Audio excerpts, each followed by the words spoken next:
I took a trip with my girlfriend who was here for our birthday celebration, and I went up to Olympia, where I've never been before. I don't know very much about Oregon, and so I'm learning. And since coming from Hawaii, I knew a lot about indigenous people and various cultures living together there in a small place. But it was very different than the mainland here, where there's so much land. It's so big and broad, and lots of indigenous peoples have been inhabiting here for thousands and thousands of years. And when I traveled up to Olympia, it was interesting to me because several people said, Olympia? There's nothing in Olympia. What are you going to do there? But, I go somewhere and I start looking around and see what there is to do. And I usually go to some nature spot, find some water, look for waterfalls or streams. And we went into this restaurant that had a fantastic topographical map, which I'm going to talk more about later. But I began thinking about the concept of self and how we grasp on to who we are. And we need who we are in our relative reality of living our lives. And then the whole Buddhist concept of non-self, and then how spiritual bypassing can happen when we go off into non-self and sort of avoid or cover up oppressions of other people. And just so much was swirling around in my mind on this one particular day, because I saw two different topographical maps. And in thinking about the need for self, but not grasping onto who we are, and how we manage and pay attention to one of the major teachings in Buddhism of the three characteristics of existence. So I was looking up the numerical discourses of the Buddha. There's one called the Anuttara Nikaya, and it's the book of threes. So I'm just going to dive right in and read these two verses. There are three characteristics that define the conditioned. So this quote from the discourses: Bhikkhus, there are these three characteristics that define the conditioned. What three? An arising is seen, a vanishing is seen, and its alteration while it persists is seen. These are the three characteristics that define the conditioned. So our conditioned reality, and we see it constantly while we're meditating. We see what arises, we notice that it changes and alters, and then we see it pass. The next part of the quote is the three characteristics that define the unconditioned. Bhikkhus, there are these three characteristics that define the unconditioned. What three? No arising is seen, no vanishing is seen, and no alteration while it persists is seen. These are the three characteristics that define the unconditioned. So now we have a state where there's nothing arising, nothing is seen, nothing is changing, and nothing goes away. It's unconditioned. And so these are called the 3 marks of existence. So according to Buddhism, we suffer not because there's anything wrong with us, but simply because we misunderstand the nature of reality. And the Buddha taught that all beings conditioned by causes are impermanent, anicca, and they suffer. There's discomfort. That's dukkha. And that not self, anattaa, characterizes all truths of the Dhammas, meaning there's no I, me, or mine in either the conditioned or the unconditioned. So there's nothing to hang, no self to grasp onto. If we think about it for a minute, if we take just a minute section of the vast range of life, we're faced with such tremendous variety of life's manifestations that it, defies description. It's pretty hard. I mean, just think about the diversities that we have around us of people of every age and ethnicity and cultural heritage and religious background, and socioeconomic groups and special abilities, sexual orientations, gender identity, and even all the species of animals and all of their circumstances. And yet, 3 basic statements can be made that are valid for all animate existence, from the microbe up to the creative mind of a human genius. And these features common to all of life were first found and formulated 2,600 years ago by the Buddha.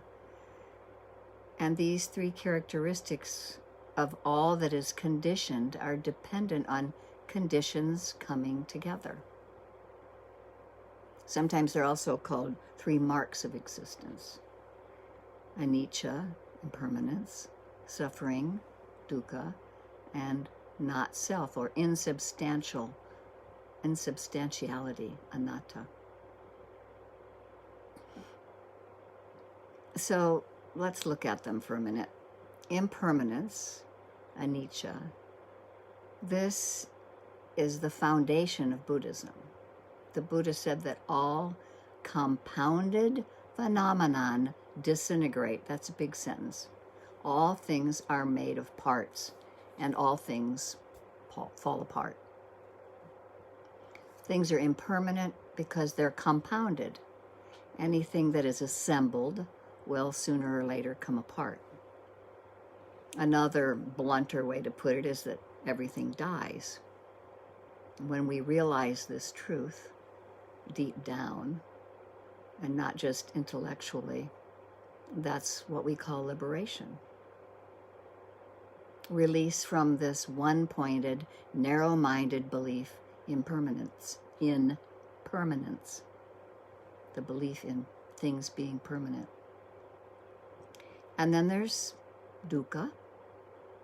Every experience is marked by some quality of suffering, whether it's extreme pain or a background sense of unease, dis-ease, even love and affection, kindness and devotion, those nice, light and lovely emotions, we might ask.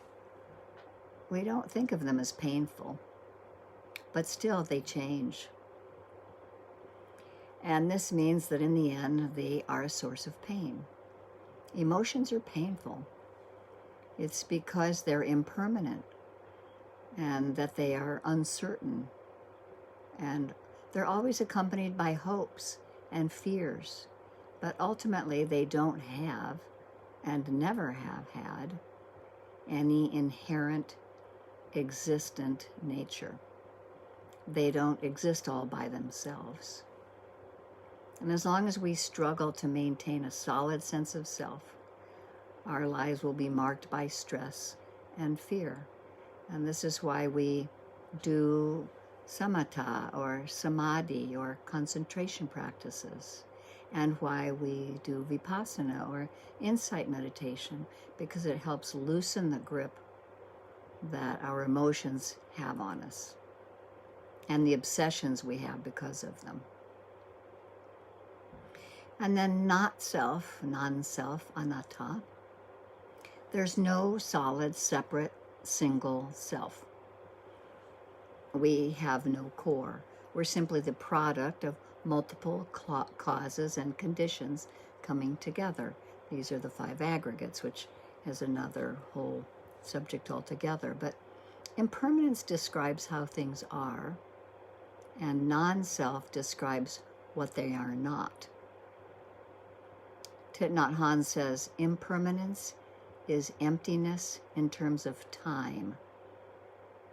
Non-self is emptiness in terms of space. With emptiness, the Buddha meant that things don't truly exist as we mistakenly believe that they do, and that they're really empty of that falsely ascribed existence. And so, as I said before, I really like this quote, so I'm going to do it again. In Buddhism, we suffer not because there's anything inherently wrong with us. That's important to remember. There's nothing inherently wrong with us, but simply because we misunderstand the nature of reality. Sylvia Bernstein mentions in an article in Lion's Roar a few years back, I came upon it again, and she talks about walking through an airport terminal when her eyes met those of a baby approaching her, strapped in a carrier on his mother's chest. And she had this innate knowing, just an inside knowing, that the baby was her. And this, she said, this thrill went through her, and she knew in that moment that it didn't matter that she was aging, because that baby, her, in a newer, fresher guise, was on their way up in life. And she mentions recalling laughing, maybe even out loud, as the baby and the mother passed by. She knew that the others around her were also her, and the mother and the baby and each other as well, coming and going in the airline terminal and in life. And she said she felt happy. And she said to herself, thinking about interconnection is one thing, but these moments of direct understanding are great. She said that she sat in the boarding lounge feeling tremendous affection for her fellow travelers. I don't know if that sort of thing has ever happened to you, but such an understanding of this interconnectedness comes in Buddhist practice from awareness of the 3 characteristics of experience, these 3 marks of existence. I mean, we might say about impermanence that it's the idea, someone mentioned one time, it's the idea that the Super Bowl, say from, well, we won't say last year, we better say the year before, the Super Bowl, the most recent Super Bowl, is the same past as the Revolutionary War. And then the second characteristic of discomfort and suffering is also described as the result of the mind unable to accommodate its experience.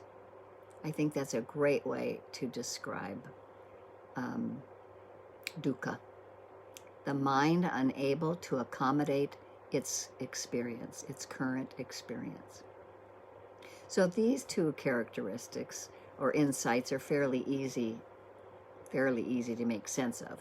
At first we feel like we have a basic grasp of them, and we can think, sort of, who doesn't know these things? But the third characteristic of emptiness, the insight that there is no enduring self that separates anything from anything else, seems a little more elusive. and not particularly relevant maybe to our lives. The insight about impermanence in early years of practice can seem, I think, most dramatically evident, although maybe not comfortable.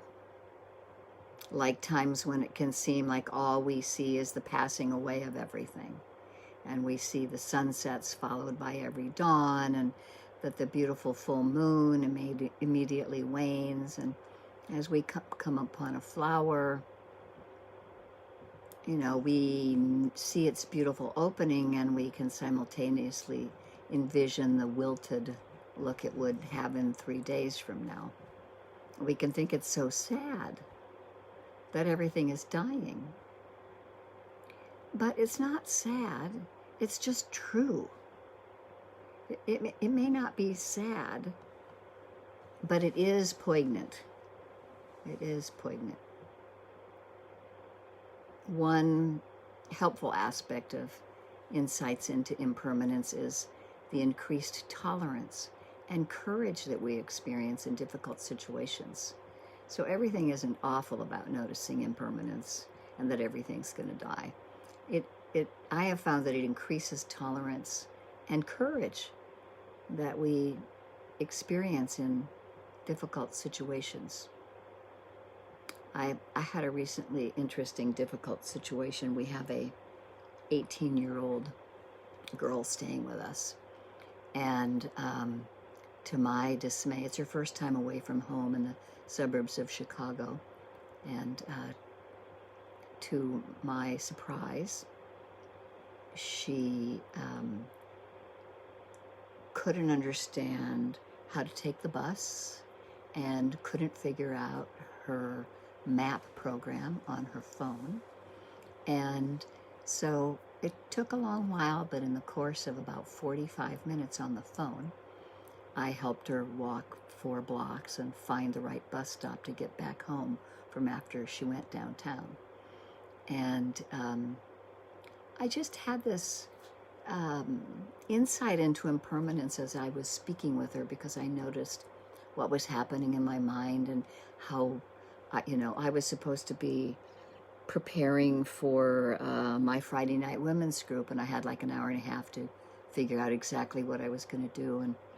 And so, it was a little irritating, and yet I felt it was necessary, and I watched what was happening in my mind, and just having the insight of impermanence, this is going to pass, and it's not permanent, and it increased my tolerance, really, for continuing to go through the experience with her.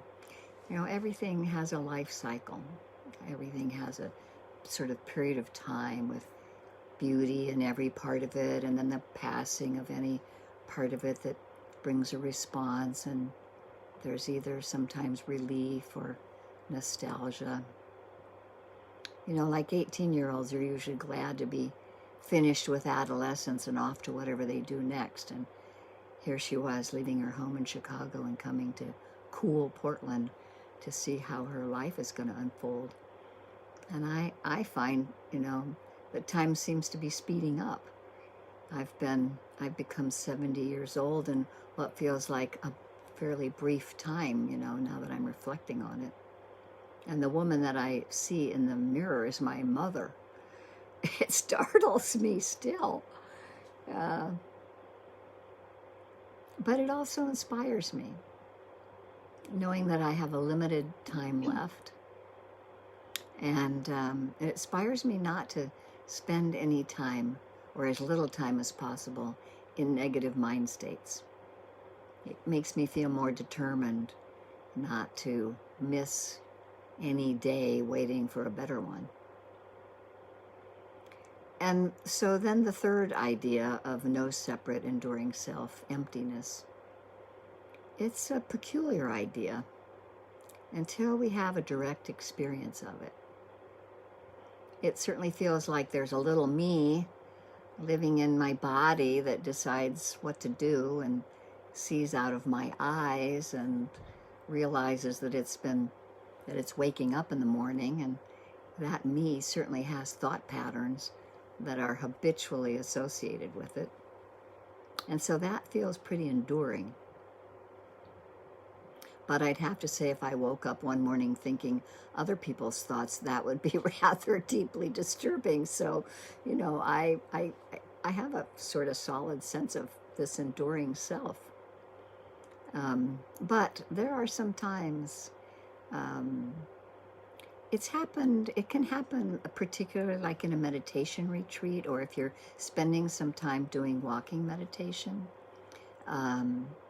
At a retreat, for example, that you have the sensing of the physical movements of your feet walking, and the sights and the smells, the heat, the cool, all the sensations, and everything can be realized that everything is happening by itself. No one is taking the walk. We aren't really here. And a few seconds later, we kind of recover our balance, and there's this uh-oh feeling of, if no one is here, who is holding me up? It's wild. There really isn't anyone here directing the show, and it's just all happening. We can understand that the arising of intention causes things to happen. When we have an itch, there's an intention to scratch it, and we move to scratch it. Or in that walking example, the intention arises as a result of circumstances, like hearing the teacher tell you that it's time to do walking meditation. And hearing the instruction is the proximal cause of the walking happening. And then there's the habit of following instructions developed since birth. That's, another cause of the intention of moving. But nonetheless, there can be a moment where there's no sense that we are present or that we are doing anything. So when I went up there to Olympia for that little birthday getaway, and I was struck by those topographical maps. There was one showing the mountains with Rainier southeast and the Olympic Mountains to the northwest, and all these dozens of fingerlings of waterways from the Puget Sound. And Olympia is all the way at the very bottom of them. And I just started beginning to feel transported into the feeling of native life on these lands, and what it would have been like before lumber mills and breweries and yachts, and how they lived on the lands and used the waterways for travel and fishing and household chores and bathing. And I looked up the native tribes that used the waterways for travel and fishing, or for travel, and I found a whole variety of Native Americans in Washington. I won't even begin to name the 6 or 8 that were all just in that area, but the Nisqually tribe was the major one there, and for 10,000 years, the Nisqually tribe lived in relative peace and prosperity in its Aboriginal homeland of about 2 million acres near present-day Olympia and Tenino and DuPont. I don't know how to pronounce it. Might be Tenino. And it extended all the way to Mount Rainier. And this extreme sadness came over me about the fact that nothing I found in Olympia acknowledged these native tribes. Not a single museum, except something that I found on Yelp that was connected to a casino. So I'm gonna find this map and see if I can get it to show up by itself. I'm just going to show it to you. This might not be new to any of you diehard Oregonians, I know, but here it is. And I'm going to see if I can make this part bigger, just a little bigger.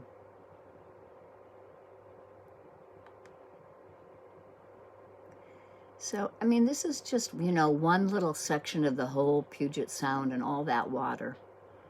But all of these fingerlings and waterways, and I can just imagine what it was like to really be there as peoples on the land. It makes me cry talking about it. I mean, Olympia is like right down here. Can you see my little plus mark? Olympia is right down here at the very bottom of one of those little fingerlings. And to think that they've been here for 10,000, 20,000 years and have 2 million acres. Wow. So it impressed me. I woke up at 5 o'clock in the morning, and I just had this, I guess after the stimulation of seeing the maps, and it was just a visceral feeling, this sense of interconnectedness with this place and these people. And I woke up with this complete feeling of the unconditioned felt sense of openness that included all that water and land and the knowingness of those who had been there before me. And it really felt like a non-self experience. Maybe you'd like to think a little bit about if there's been some experience that you might have had in any way similar that you feel like sharing when we have some conversation.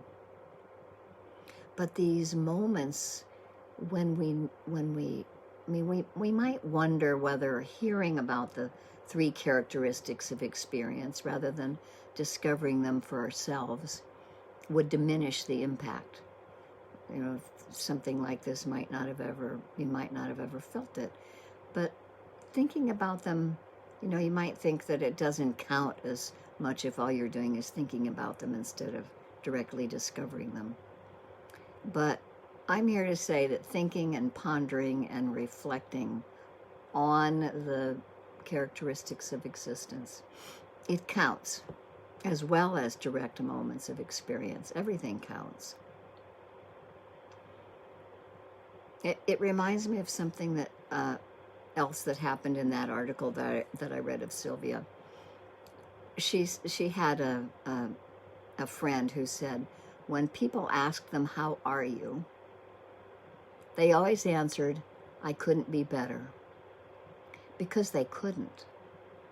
It's true, we couldn't, any of us, be better in our most out of sorts days. We couldn't be better. If we could, we would. Suffering happens, but none of us decides to suffer.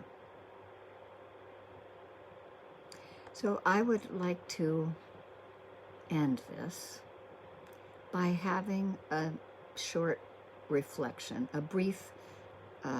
just a brief meditation on interconnectedness. So here's a practice that directly evokes the truth that there's no separate and enduring self. This is meditated on in the context of interconnectedness. So take a moment to sit or lie down, however you're comfortable, with your body relaxed, so that the breath can flow easily in and out of your body. Close your eyes. Don't do anything at all to change the breath. Don't manipulate or regulate your breathing.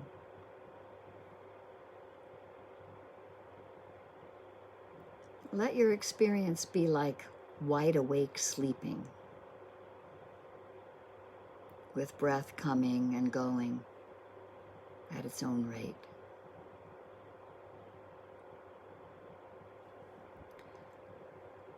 Probably you'll be aware of your diaphragm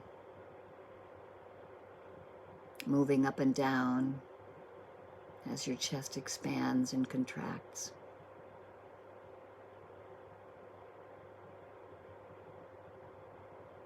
Of course, you can't feel that the exhaling air is rich in carbon dioxide,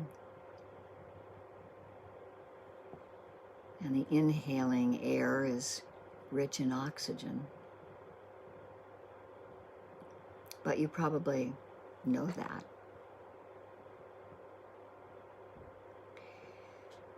And you also probably know that the green life in the world, the trees and vines and shrubs and grasses, are breathing in carbon dioxide and releasing oxygen back into the environment.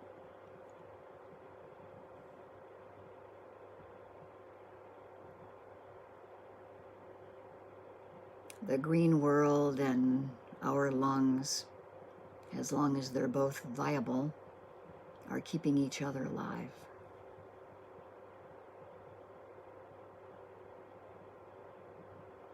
Without volition on your part,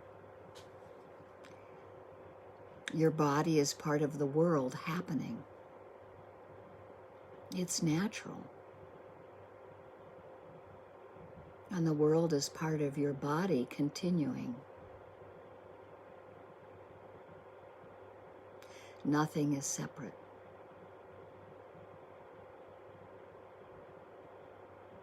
Your life is part of all of life. So where is the self?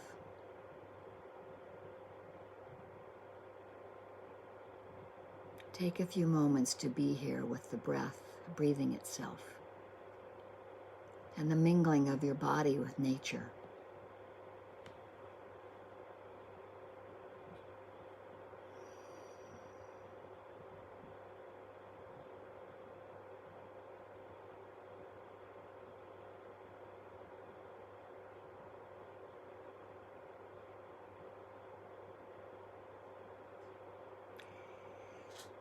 And so in closing, may we be present and aware to see the conditioned.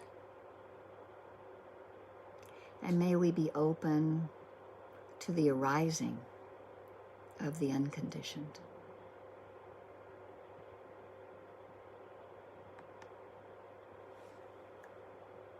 Thank you for listening to the Dhamma.